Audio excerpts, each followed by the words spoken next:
Subscribe to my channel by pressing red button and click on the bell icon for notification of latest updates.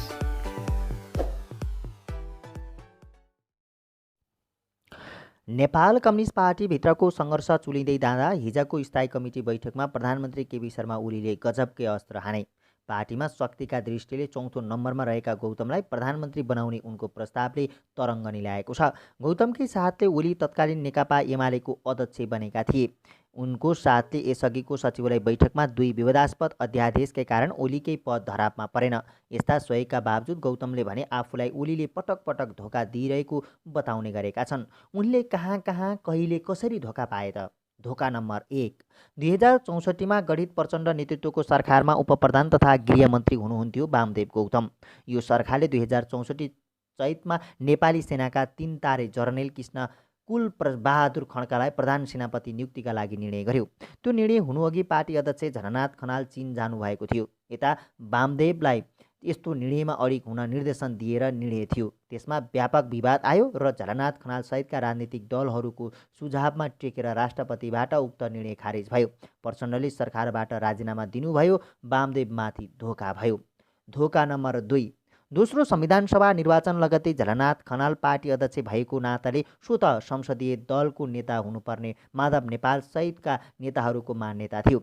विकल्पमा माधव नेपालको नाम अगाडि सारियो, तर वामदेव गौतमको तर्क फरक रह्यो। उहाँले भन्नुभएको थियो पार्टी अध्यक्षलाई संसदीय दलको नेतृत्व पनि दिँदा काम विकेन्द्रीकरण हुँदैन, त्यसैले पार्टी नेतृत्वले संसदीय नेतृत्वसम्म नपाएको व्यक्ति दलको नेता हुनुपर्छ भन्ने तर्कका साथ केपी ओलीलाई संसदीय दलको नेताका रूपमा अगाडि सारियो। झलनाथ र केपी बीच चुनाव भयो। केपीले जित्नुभयो। यसमा वामदेवसँग रहेका 30% सांसदहरूले भूमिका महत्त्वपूर्ण थियो। त्यस लगत्तै सुशील कोइरालाको नेतृत्वमा गठन भएको सरकारमा एमालेका तर्फबाट वामदेव गौतमले तेस्रो पटक उपप्रधान तथा गृहमन्त्रीका रूपमा जिम्मेवारी पाउनुभयो।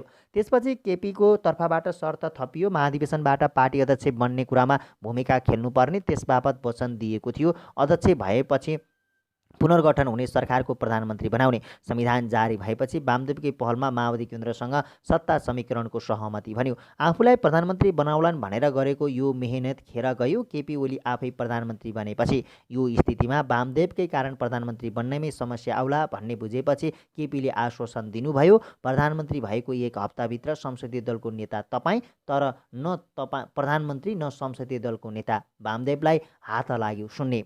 धोका नम्बर 3, 2074को स्थानीय निर्वाचनको पूर्व सन्ध्यामा 2073 फागुनदेखि अर्को तुरुप फ्याँकियो माओवादीसँग गठबन्धन गराउनका लागि। त्यो थियो माधव, झलनाथ र केपी गरी एमालेबाट 3 जना प्रभावशाली भइसकेका कारण अब पार्टीबाट प्रधानमन्त्री बनाइनुपर्ने व्यक्ति वामदेव नै हो भन्ने। होला त भन्ने भएर वामदेव रात दिन प्रचण्ड फकाउन व्यस्त हुनुभयो। तर काङ्ग्रेससँगको गठबन्धन सरकार, त्यो गठबन्धन तोड्दा हुने लागेको चुनाव पनि नहोला भन्ने प्रचण्डको मनसाय आएपछि त्यसपछिका चुनावमा गठबन्धन गर्ने वचन आयो र प्रतिनिधि सभा र प्रदेशसभा निर्वाचनको पूर्व सन्ध्यामा मुख्यतः वामदेवकै पहलमा माओवादीसँग चुनावी गठबन्धन हुँदै पार्टी एकतासम्मका कुरा आए। यति बेलासम्म यो प्रक्रियामा अरू पनि जोडिए, जस्तै विष्णु पौडेल, घनश्याम भुषाल हुँदै स्वयं अध्यक्ष केपी शर्मा ओली। तर पहिला प्रधानमन्त्री बन्ने पालो वामदेवको भन्ने कुरा यति बेलासम्म के भयो? यसबाट न वामदेवले जान्ने प्रयास गर्नुभयो न अन्य नेताले नै भन्ने आँट गरे। फलतः बर्दियामा भावी प्रधानमन्त्रीका रूपमा उहाँले भोट माग्नुभयो। काठमाडौँबाट सूर्य थापाहरूको कमान्डमा खडा गरेर उहाँलाई चुनाव हराउने योजना बन्यो। काठमाडौँले हराउने योजना बनाउँदै जाने, बर्दियामा कार्यान्वयन हुँदै जाने क्रमले उहाँले चुनाव हार्नुभयो। धोका नम्बर 4, चुनाव हारेर फर्किएपछि बालुवाटारबाट वामदेवलाई थमथमाइयो। पुनर्निर्माण प्राधिकरणको स्तरोन्नति गरी उपप्रधानमन्त्री तहको व्यक्तिलाई सबै खाले भौतिक निर्माणको कामको अगुवाई दिने भने। यसमा वामदेव निकै उत्साहित भएर लाग्नुभयो। प्राधिकरण ऐनको संशोधनका लागि मस्यौदा बन्यो। चित्त नबुझेका कुरा वा आफ्नो चाहनाका बुँदा उहाँद्वारा नै संशोधन भयो। संसदमा पेश गर्नका लागि मन्त्री परिषदले स्वीकृति दिने तहसम्म पुग्यो, तर मन्त्री परिषदको फाइलबाट त्यो मस्यौदा कहाँ हरायो अहिलेसम्म पत्तो छैन। धोका नम्बर 5, वामदेवले हारेपछि चुनाव जितेका थुप्रै सांसद उहाँसँग भेट्न गए। सबैले भने हामी सबैले जित्नु र तपाईँलाई एउटाले हार्नु, तपाईँको हारको नरमाइलो बढी छ। यस्तो भन्ने मध्येमा एक हुन् डोल्पाबाट जितेर आएका धनबहादुर बुढा।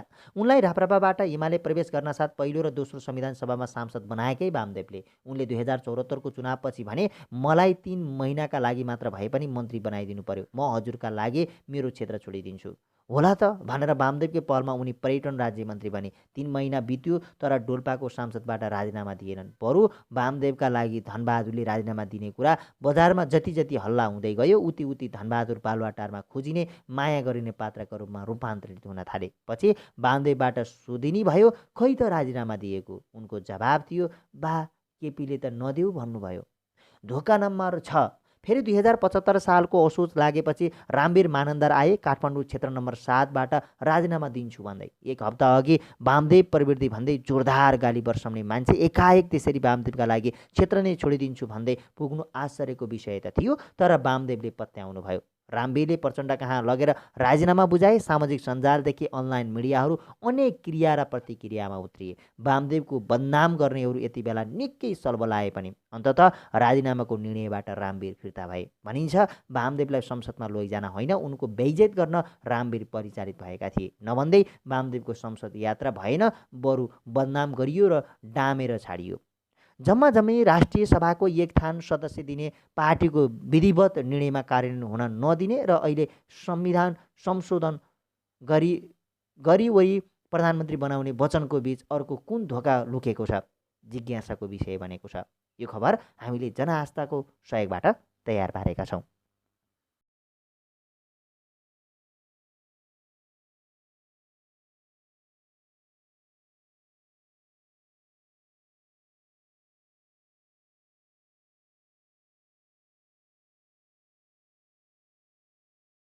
Subscribe to my channel by pressing red button and click on the bell icon for notification of latest updates.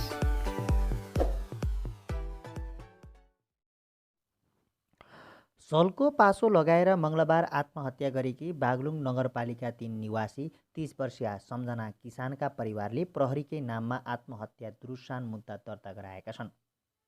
Baglung नगरपालिका 2 माझकोटमा डेरा गरी बस्दै आएकी सम्झनाले प्रहरीकै नाममा सुसाइड नोट लेखेर आत्महत्या गरेकी थिइन्। बुधबार धौलागिरी अञ्चल अस्पताल बागलुङमा किसानको शव पोस्टमार्टम गरिए पनि उनका आफन्तले शव बुझेका छैनन्। प्रहरीले मुचुल्का सङ्कलन गरेर फर्किएपछि स्थानीय महिलाहरूले कोठाको खोज तलासी गर्दा जिल्ला प्रहरी कार्यालय बागलुङको नाममा सम्बोधन गरिएको सुसाइड नोट फेला परेको भन्दै उनका आफन्तले आत्महत्या गर्न बाध्य बनाउनेलाई कारबाही गर्न माग गर्दै बुधबार जिल्ला प्रहरी कार्यालयमा आत्महत्या दुरुत्साहन मुद्दा दर्ता गराएको छ। मृतकको नामबाट लेखिएको सुसाइड नोटमा 2075 भदौ 5 गतेदेखि जिल्ला प्रहरी कार्यालयमा कार्यरत प्रहरी जवान राकेश दवाडीसँग आफू प्रेम सम्बन्धमा रहेको र उसको गर्भ रहेपछि जानकारी गराउँदा बेवास्ता गराएकाले आत्महत्या गर्नु परेको उल्लेख गरिएको छ। गैर दलित युवासँग विवाह गरेकी उनले आरोपित दवाडीकै कारणले श्रीमानसँगको सम्बन्ध विच्छेद भएको सुसाइड नोटमा उल्लेख गरेकी छिन्। सुसाइड नोटमा श्रीमानसँग पनि सम्बन्ध विच्छेद गरेको र प्रहरी जवानले पनि गर्भ स्वीकार गर्न नमानेपछि यता न उताको भएर आत्महत्याको बाटो रोज्नु परेको उल्लेख गरिएको छ। उनले नोटमा गर्भको DNA परीक्षण गरी दोषीलाई कारबाहीको माग समेत गरेकी छिन्। छोरीको सुसाइड नोट भेटिएपछि मृतकका बाबा खड्काबहादुर सार्कीले सम्झनालाई मर्न बाध्य बनाएको भन्दै तनहु घर भएका जिल्ला प्रहरी कार्यालय बागलुङका प्रहरी जवान राकेश दवाडी विरुद्ध आत्महत्या दुरुत्साहनको मुद्दा दर्ता गराएका हुन्। जिल्ला प्रहरी कार्यालयमा प्रहरी जवानकै विरुद्धमा दुरुत्साहन मुद्दा भएको जिल्ला प्रहरी कार्यालय बागलुङका प्रहरी उपरीक्षक नवराज भट्टले जानकारी दिए। अपराध गर्ने जो कोही पनि सजायको भागीदारी हुनुपर्छ भन्दै भट्टले प्रहरीले आत्महत्या दुरुत्साहन गरेको भए उम्कन नदिने भट्टको भनाइ रहेको छ।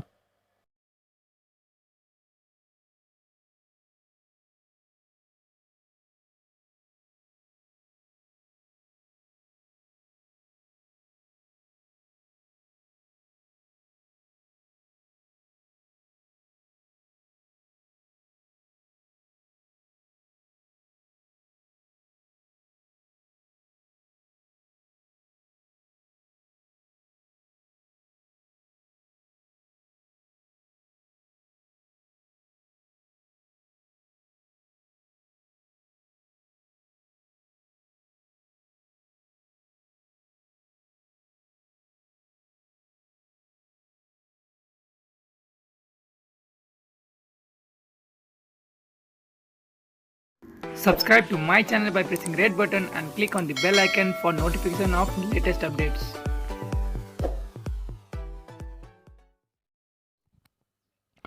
महोत्तरीको भङ्गाहा नगरपालिका 7 मेघनाथ गोरहन्नामा थप 2 जनाको मृत्यु भएको छ। बुधबार राति स्थानीय 32 वर्षीय सिकिन्दर सिंह र बिहिबार दिउँसो स्थानीय 55 वर्षका सिताई महराको मृत्यु भएको भङ्गरा नगरपालिकाका मेयर सञ्जीव शाहले जानकारी दिए। सोही टोलका स्थानीय 40 वर्षका मोहन चौधरी, 42 वर्षका नथुनी चामर, 54 वर्षका लालबाबु सिंह र बर्दिवास नगरपालिकाका 52 वर्षका गङ्गाराम सदाको मङ्गलबार साँझ र बुधबार बिहान मृत्यु भएको थियो। सोही बस्तीमा झन्डै एक साता अघि 55 वर्षका महेन्द्र चौधरीको समेत मृत्यु भएको थियो।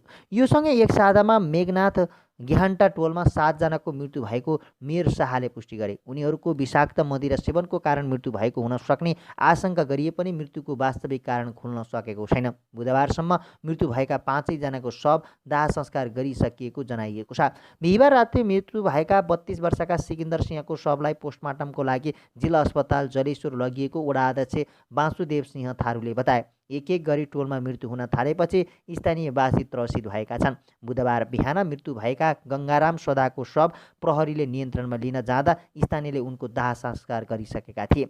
एक सातामा रहस्यमय मृत भएका 7 जनाको परिवारलाई भङ्गरा नगरपालिकाले तत्काल क्रिया खर्च स्वरूप प्रति परिवारलाई 21,000 रुपैयाँ उपलब्ध गराउने भएको छ। बिहिबार दिउँसो उक्त गाउँमा पुगेर भङ्गाहामा मेयर सञ्जीव शाहले घटना विषयमा जानकारी लिएका छन्। अज्ञात रोग भन्दा मदिरा सेवनकै कारणले तिनीहरूको मृत्यु हुन सक्ने हाम्रो आशंका छ। एक जनाको शव पोस्टमार्टमको लागि लगिएको छ। वास्तविक के कारणले उनीहरूको मृत्यु भएको छ भन्ने कुरा खुल्न सकेको छैन। यस घटनाप्रति हामी गम्भीर छौँ, मेयर शाहले भने। महोत्तरीका प्रहरी उपरीक्षक श्यामकृष्ण अधिकारीले 7 जनाको मृत्युको वास्तविक कारण खुल्न नसकेको बताएका छन्। रक्सीले मृत्यु भएको आशंका गरिए पनि 3-4 दिनदेखि रक्सी नखाएका केही व्यक्तिको पनि मृत्यु भएको पाइयो। उनीहरूलाई उपचारको लागि लग्दा डाक्टर उपचार गर्न डराउँछन्, उपरीक्षक अधिकारीले भने। उनीहरूको के कति कारणले मृत्यु भएको छ भन्ने विषयमा पत्ता लगाउन बुधबार राति मृत्यु भएका सिकिन्दरको शव पोस्टमार्टम गर्नुका साथै कोरोना परीक्षण समेत गरिने उपरीक्षक अधिकारीले बताएका छन्।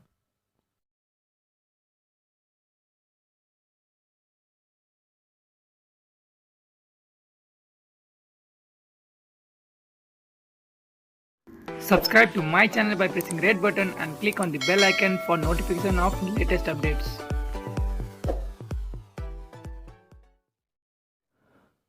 यो एउटा त्यो सहरको गैर काल्पनिक कथा हो जो 4 महिना अघिसम्म अन्तर्राष्ट्रिय व्यापारको केन्द्र मानिन्थ्यो। आकाश छुने ठुला भवनको पहिचान बनाएको न्युयोर्क अमेरिकाकै सबैभन्दा बढी जनघनत्वको सहर पनि हो। न्युयोर्क सहरकै यो एउटा यस्तो घटना हो जसले वर्तमानको यथार्थ प्रस्तुत गर्दछ।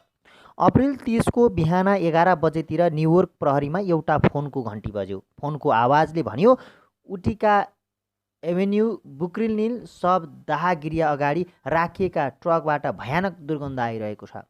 ट्रकबाट तरल पदार्थ झरिरहेछ, के भएको होला? त्यो फोन सब दाहगिरिया छिमेकीले प्रहरीलाई गरेका थिए।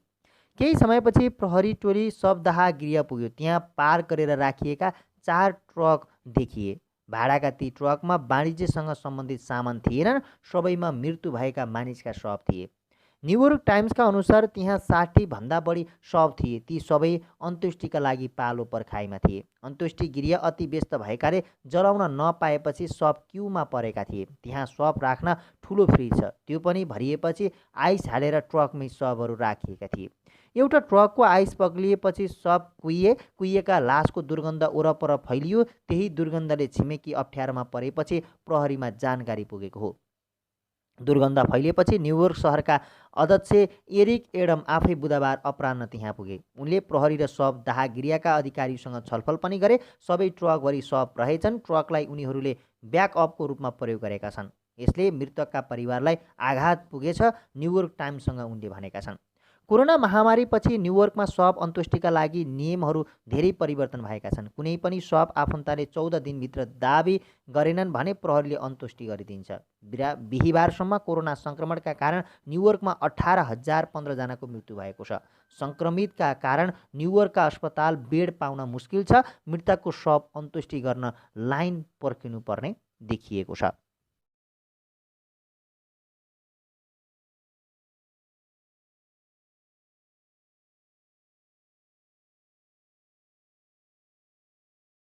Subscribe to my channel by pressing red button and click on the bell icon for notification of latest updates.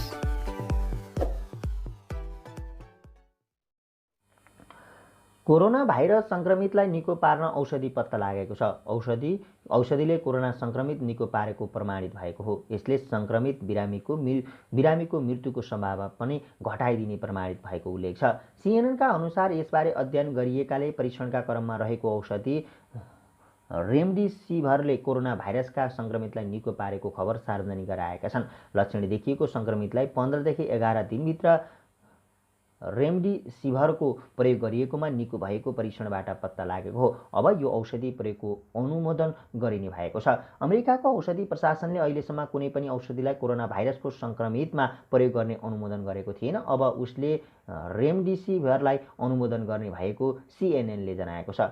Times म्यागजिनले पनि एकजना वरिष्ठ औषधि प्रशासकका अधिकारीको भनाइ उद्धृत गर्दै रेमडेसिभिरलाई प्रयोगमा ल्याउने लेखेको छ। रेमडेसिभिरको औषधि निर्माता कम्पनी गिलिड साइन्ससँग औषधि प्रशासनले कुराकानी बढाएको सीएनएनले उल्लेख गरेको छ। विश्व स्वास्थ्य सङ्गठनले भने यसलाई अझै अनुमोदन नगर्ने सङ्केत गरेको छ। उसले रेमडेसिभिरलाई अनुमोदन गर्नु धेरै छिटो हुने जनाएको छ। यसअघि 18 अप्रिलमा रेमडेसिभिरको परीक्षण सफल भएको जनाइएको थियो। यसको परीक्षण सफल भएको खुलासा गरेको थियो। जो बिरामी परीक्षणमा सहभागी थिए उनीहरू ज्वरो र श्वास प्रश्वासको समस्यामा परेर कोरोना भाइरसको सङ्क्रमित थिए। उनीहरूलाई 1 हप्ताभन्दा कम समयमै निको भई घर फर्केको भनिएको छ। शिकागो विश्वविद्यालयले परीक्षणमा सहभागी विज्ञ डाक्टर कथलिन मुलालिनले आफ्ना बिरामीहरू चाँडै डिस्चार्ज भएको तथ्य बाहिर ल्याएकी थिइन्। उनी परीक्षणमा सहभागी छिन्। शिकागो विश्वविद्यालयले मुलानीको सूचनालाई क्लिनिकल परीक्षण भइरहेको जनाएको थियो। मुलानीको बिरामी 6 दिनमै निको भएर घर फर्किएको तथ्याङ्क समेत दिएकी थिइन्। उनको यो खुलासाले कोरोना भाइरसको औषधि दीर्घकालीन रूपमा पत्ता लागेको आशा बढेको छ।